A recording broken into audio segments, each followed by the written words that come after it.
Hi there, welcome to the Upcycle Design Lab. If this is your first time here, my name's Cindy, and I'm so happy to have you join me in the lab.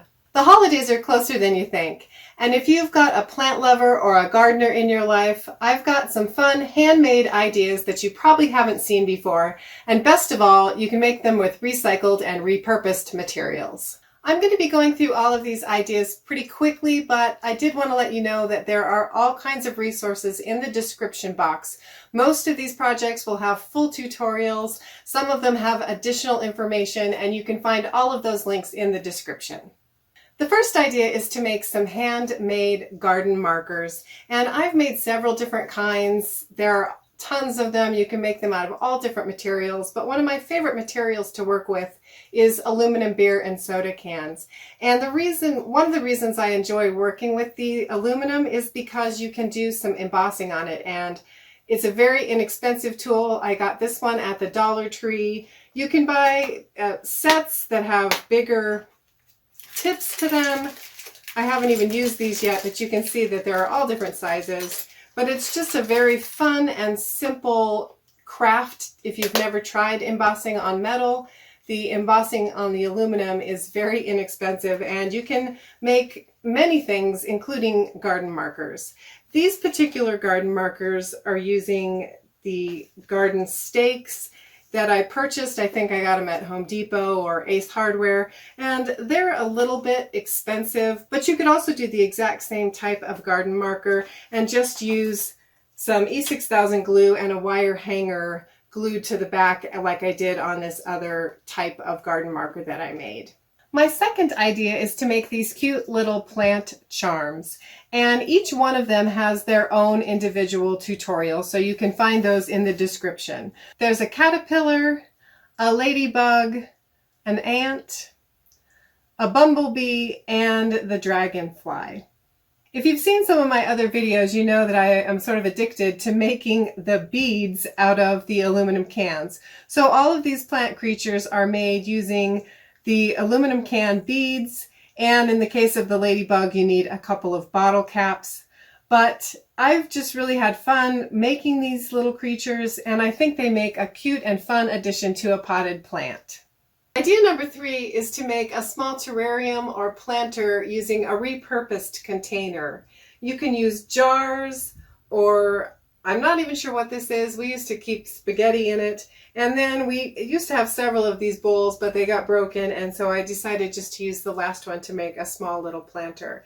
And you can also incorporate the plant charms if you want to. In this case, I have a little ant in both of these, and then if you can see that, there's a little ladybug in this one. The other fun thing about the terrarium and planter idea is that you can incorporate knickknacks and things that you have around the house. These were some extra marbles that we had. For different planters, I used some old Scrabble tiles. You can use seashells. So look around your house and see what other items you might have that you could include in a small container or terrarium. Idea number 4 is to make your own pots for a small plant. And you can make these little starter pots from fused plastic bags, which allows you to add different colors and little different braided accents if you want to decorate them. For larger plants, you can actually make rope from plastic bags, and it looks very similar to twine. And then you just use it the same way as you would twine. You can get a large plastic container and a hot glue gun and wrap the rope around it to make a larger pot for your plants. And again, of course, you can incorporate the plant charms. Idea number 5 is this reclaimed wood and tin can propagation wall hanger. And this one is made to hold a Tabasco bottle, but you can make larger sizes if you had a larger bottle. You just need the bottom or top of a tin can and some strapping also made from rusted tin can. And then your bottle just slides right in there and it hangs on the wall. And it's a prettier way to propagate your plants than just throwing them in an empty jar. This next idea is for people who maybe love plants but are not very good at growing them, like myself. And the great thing about these plants is that you don't have to water them. give them any sun or anything else, and you cannot kill them because they are made from aluminum cans. And I have several different styles here, which these also have their own specific tutorials. So there's a rose bush option, some daisies, marigolds, and calla lilies. And you can make just one bloom, or you can make a whole big display depending on how ambitious you are. The last idea is to make these beaded garden stakes or row markers. And for this project, I'm using my handmade aluminum can rolled beads in several different sizes and styles. And you also need some wire. You can use the copper wire, or this is just some plain galvanized steel wire that I have.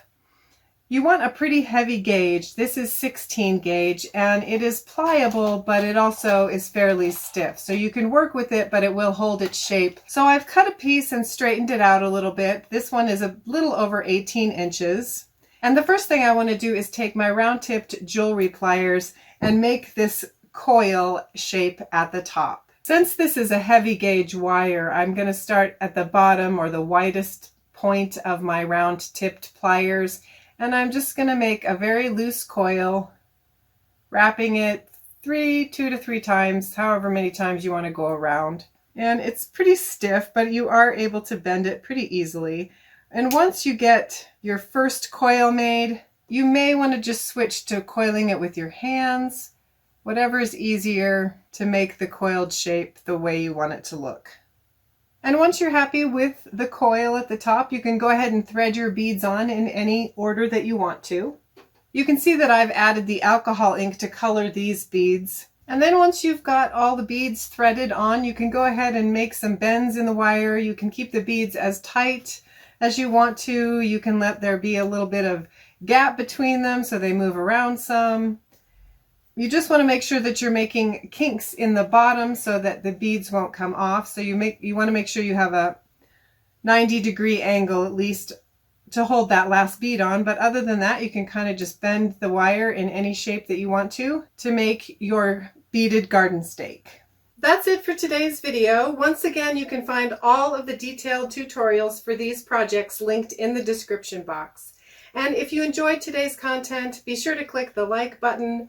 If you haven't already, I'd love to have you join my YouTube community by clicking the subscribe button. You can check out more upcycling projects by clicking one of the links below. And if you'd like to stay up to date on all of my projects, check the description box to sign up to receive the Upcycle Design Lab newsletter. Thanks so much for watching. I hope to see you back here soon in the lab for my next experiment.